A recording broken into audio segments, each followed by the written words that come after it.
Você já viu aquela série que chama Batalha Culinária que tem na Netflix, onde chefes coreanos se enfrentam ali para conquistar o paladar dos jurados ali? É algo maravilhoso, eu amo reality shows coreanos e eu fiquei pensando, né, criando correlações entre a trajetória e as especialidades de um chefe de culinária, pensando, né, em como que isso se relaciona com a criação dos mestres das artes visuais e o que a gente pode construir aqui de paralelo. Será que é possível? É o que eu vou tentar fazer logo depois da vinheta.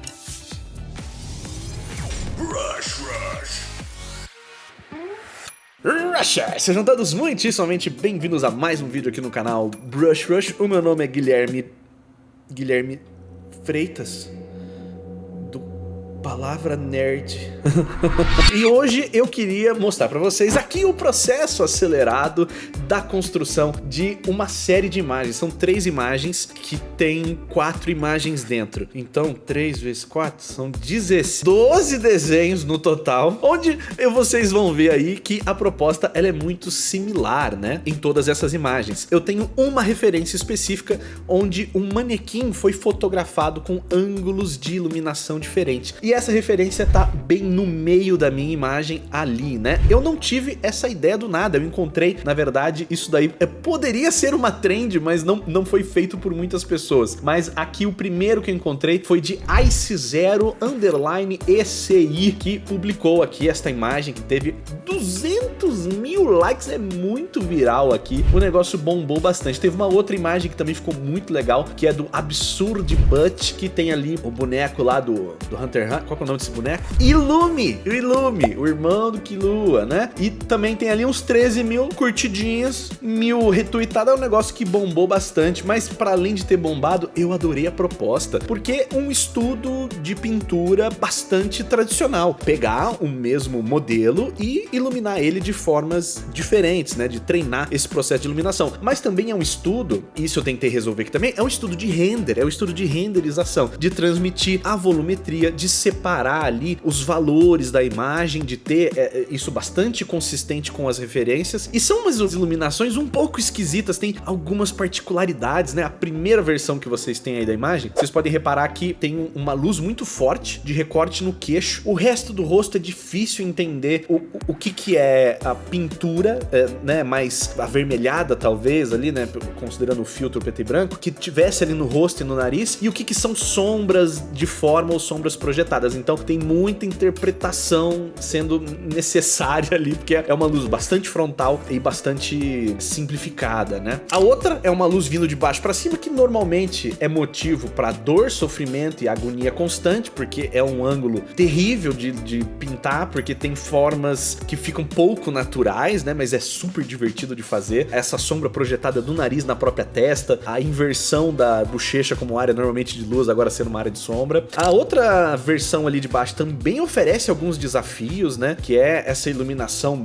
bem meio a meio, dividindo o rosto em duas metades bastante iguais. É complicado porque a testa em si, por mais que ela pareça bastante plana, a minha eu não sei, a minha é bastante redonda, mas aqui no meio, né, essa porção central aqui, ela parece bastante reta, mas ainda tem uma curvatura e você vai ter que transcrever isso com uma suavização dessa parte, né? Mas o nariz dessa referência, no exemplo aqui, né, é bastante reto, bastante definido, né? A linha ali que tá separando é muito sharp, muito crisp, muito afiada, e isso também é algo interessante. Tem uma luz de rebatimento vindo ali de baixo. E a última imagem, talvez a mais enigmática de todas, tem essa iluminação vindo de cima, que em tese é para ser uma iluminação bastante natural. O sol e as fontes de iluminação normalmente estão acima das nossas cabeças, mas o contraste super reforçado entre as zonas de luz e sombra gera um estranhamento, uma coisa meio medonha, tem uma coisa estranha aqui, e acho que a expressão da manequim, que até então parecia bastante neutra, ganha um toque sombrio, e eu acho isso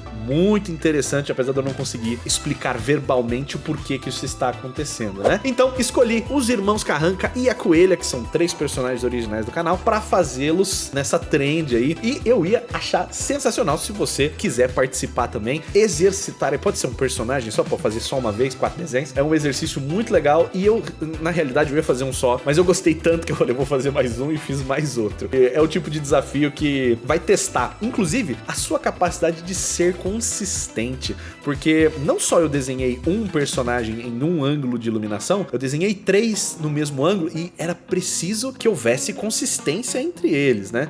Eu tenho pensado ultimamente com relação ao desenvolvimento de habilidades de desenho, que normalmente a gente tem um processo de que é necessário desenvolver a habilidade e aí sim usar a habilidade para resolver problemas. Mas eu sinto que o processo de aprendizado e obtenção, né, de novas habilidades com relação ao desenho vem do processo de tentar resolver esses problemas, da dificuldade de encontrar esses caminhos, vem desse atrito que existe de ter algum conhecimento e ter uma missão que tá ligeiramente acima, né? Idealmente você tá nesse lugar onde você tem que se esticar para além da sua capacidade, mas nem tanto onde você falha, mas só o suficiente para você se empenhar e conseguir chegar inteiro do outro lado, né? Conseguindo atingir o seu objetivo, que era reproduzir aquela imagem. E todas as dificuldades que vão passar pelo caminho são elas justamente as experiências necessárias para que você faça a fixação, né, desses conhecimentos. Acho que isso é uma pergunta que se faz com muita frequência, porque querendo ou não, gente, o acesso a um conteúdo expositivo sobre os fundamentos do desenho, esses conceitos, eles não são mais algo que está trancado a 7 chaves, encontrado só em certos livros, né, em dungeons secretas, né, em cavernas que você tem que acessar por meios escusos. A pirataria hoje em dia tudo aqueles livros lá, já tá tudo nos PDF, tá tudo por aí em algum lugar. Os meus cursos estão de graça em algum lugar também.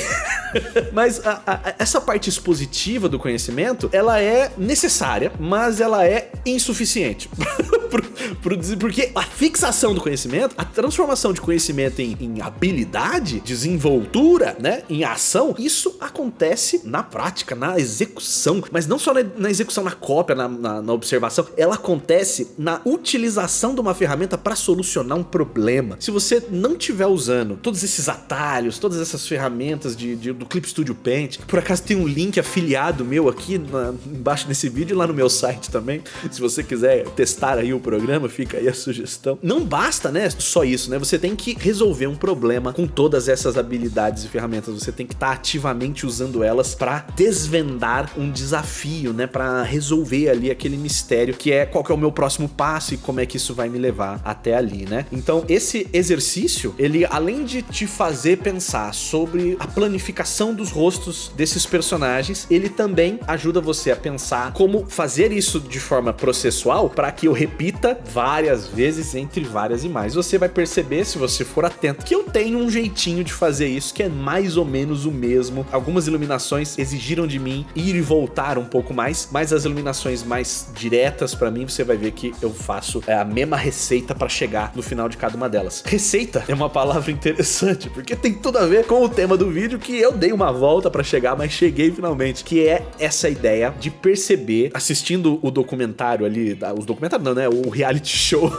da batalha culinária, que é ver profissionais da sua área, que são ali os chefes, executando em um tempo curtíssimo, com bastante estresse do lado deles, com uma pressão pra performar muito grande ali, né, tá tudo sendo filmado, um monte de luzes, tu saiu de casa, foi pra sei lá onde, dormiu no hotel, entrou no estúdio, tem uma voz coreana falando várias coisas medonhas ali, agora você tá com roupa, assim, os que estão de preto, os que estão de branco, é muito punk. E aí, o que sobra pra essa pessoa performar ali? Sobra a experiência dela em fazer aquilo muitas e muitas vezes. E esse estudo que eu fiz aqui também, de luz e sombra, eu pensei, isso daqui não deveria ser algo que me ocorre de fazer de vez em nunca, deveria ser algo muito natural, deveria ser uma habilidade que tá muito próxima das coisas básicas que eu tenho que resolver. Então, para cada cozinheiro de lá, tinha um conjunto diferente, né, de quais eram os conhecimentos básicos, as habilidades do dia a dia. A frase que mais ficou na minha cabeça foi um cara falando assim: eu estou tranquilo, porque este prato aqui que eu vou fazer aqui agora nessa prova, eu faço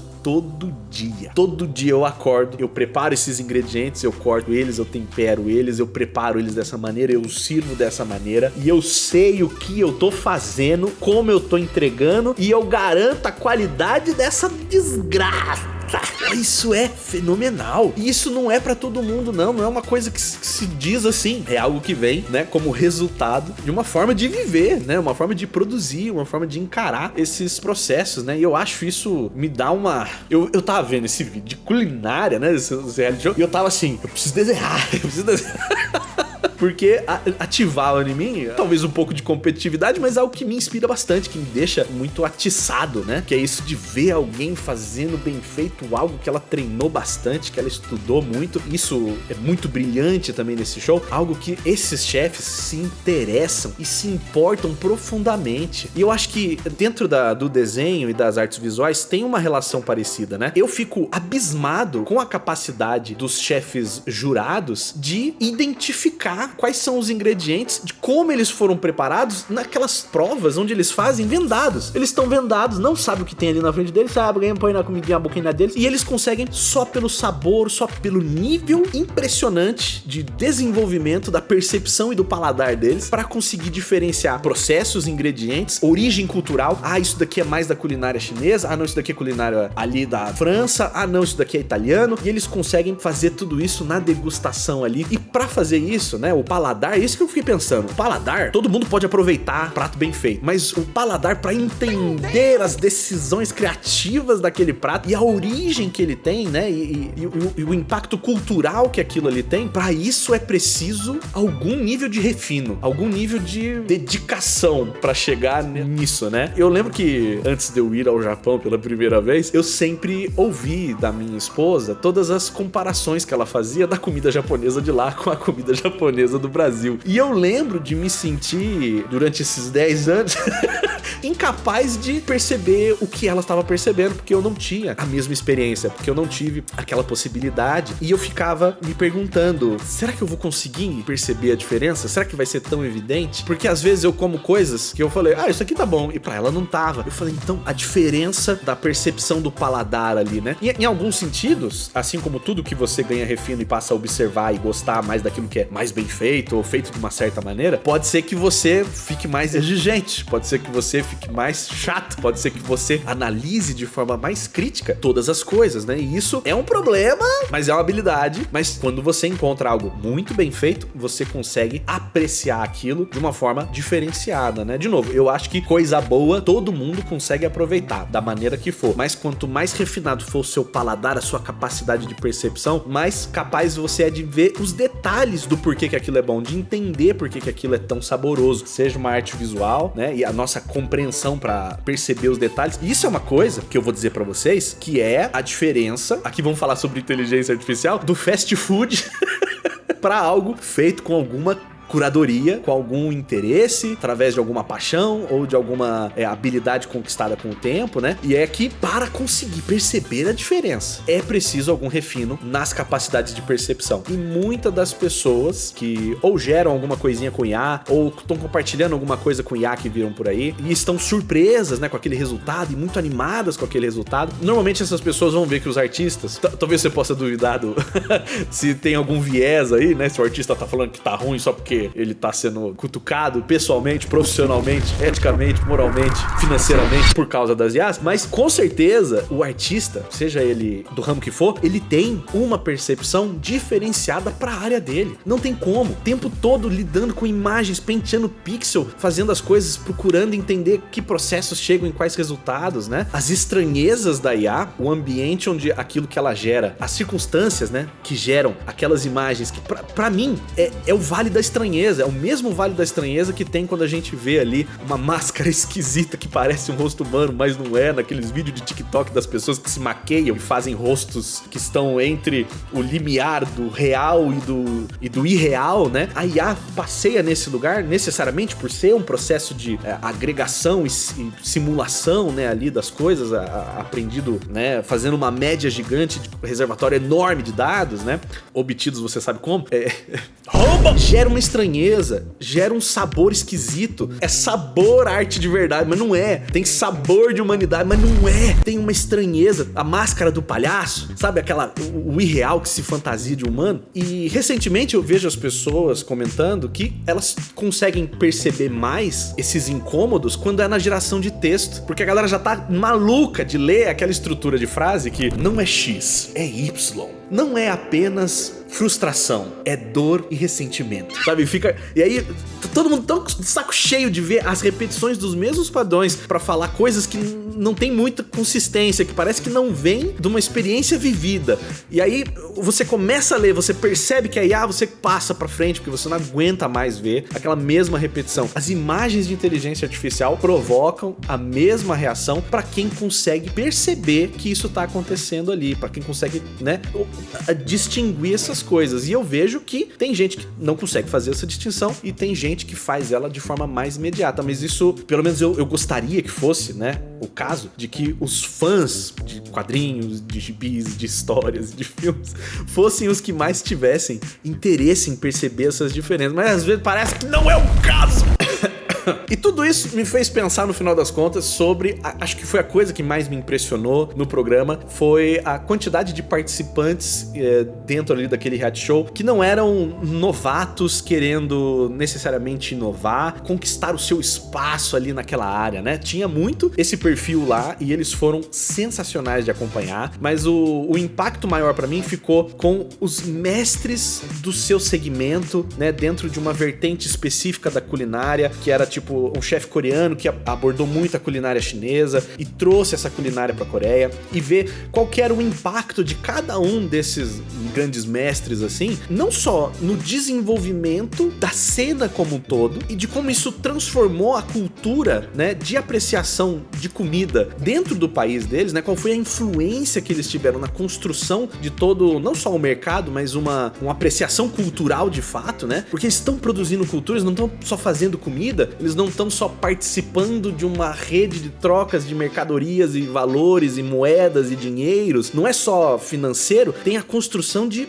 afetividades, de cultura, de símbolos, né, tem muita coisa sendo carregada ali, para além do simples nutrição, né, ou do simples prazer do paladar, mas também na construção de uma cena que consegue absorver novas pessoas interessadas em fazer a mesma coisa. Então eles inspiraram, seja pelo exemplo, seja com as oportunidades que eles construíram, com os próprios restaurantes podendo receber e ensinar novas pessoas a continuar aquelas tradições e ter ali, né, o pupilo. Aí tem lá o mestre que tem 70 anos de idade, tem o pupilo dele que tem 50, tem senhores lá, senhoras que tem mais tempo de cozinha do que alguns lá, ou muitos, têm de vida. E eu fiquei impressionado com a longevidade, não só das pessoas que estavam vivas, mas com a energia que eles apresentavam aos 70 e tantos anos de idade, com a disposição que eles tinham, com o conhecimento que eles ainda tinham, com tantos processos que eles ainda estavam, de vê-los ainda em processo de aprendizagem constante. E eu fiquei, cara, isso é tão inspirador. Eu espero muito que o meu processo de desenvolvimento enquanto artista, enquanto influenciador, enquanto desenhista, quadrinista,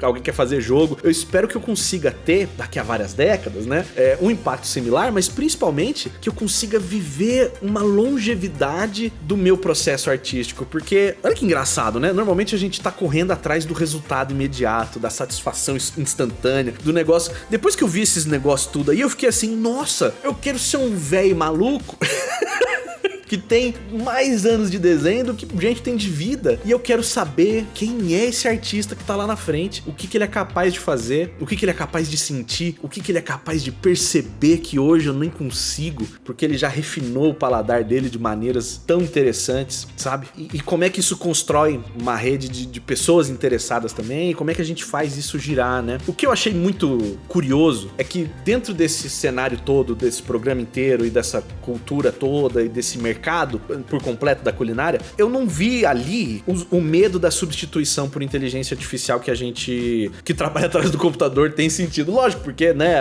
a ameaça dos mercados de trabalho não tá direcionada ali agora, né? Tá direcionada pra gente aqui e programadores e fotógrafos e videomakers e motion designers e ilustradores e qualquer um que trabalhe atrás de um computador, né? Seja produzindo imagens ou textos ou afim, né? Além disso, né, não só eles não pareciam estar sobre essa ameaça porque não estão diretamente na área afetada no momento, mas eu nem conseguiria ver eles sendo afetados porque parte importantíssima do que eles estavam oferecendo ali era justamente esse refino da percepção para a construção criativa de pratos que geram experiências únicas que você fala assim, cara, eu queria ir no bar dessa pessoa comer a comida que ela falou que faz lá, eu queria provar esse treco, eu tô vendo na televisão, eu não sei o gosto de nada, eu não tenho repertório nem pra imaginar o sabor da maioria das coisas que tá na minha tela. O interesse que surge não é só o de ter uma experiência parecida ou similar, é de engajar diretamente com aquelas pessoas, com aquelas histórias, com aquelas origens, né? Então, tudo que tinha a ver, a constituição daqueles chefes, que é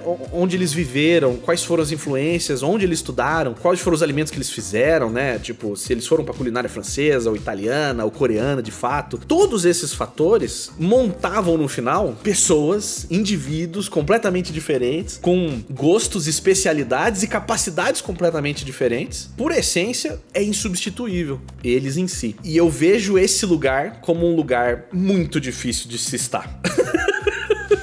Então, ao passo que isso parece uma reflexão otimista sobre qual que é o lugar da ilustração e dos artistas em algum reflexo com a longevidade que eu vejo para essa área da cultura e do mercado, ao mesmo tempo eu entendo a ideia de que como traduzir isso, como transpor isso em ação é dificílimo e eu não tenho essas respostas. Mas, com certeza, continuar a se desenvolver faz parte dessa resposta, mesmo que eu não saiba o resto dela, né? Isso com certeza faz parte. O prato culinário feito ali, ele é necessariamente original e único, né? E insubstituível, porque foi feito pela mão do chefe na hora, naquele lugar, naquele momento. Tem toda uma pessoalidade e a ilustração e o desenho muitas vezes lida com a reprodução em massa de imagens, né? Então, em outros contextos, em outros lugares. Eu não sei necessariamente se é só a arte tradicional que consegue ocupar um lugar similar e ser insubstituível, né? Mas eu acho que não precisa. Eu acho que não é sobre isso. É sobre construir identidade, personalidade, marca e trabalho que comunica com as pessoas e que tem refino, qualidade e desenvolvimento no paladar para as pessoas também têm a capacidade de perceber e apreciar essa diferença. Eu falei pra boné, mas vamos ver como é que ficou esses desenhos?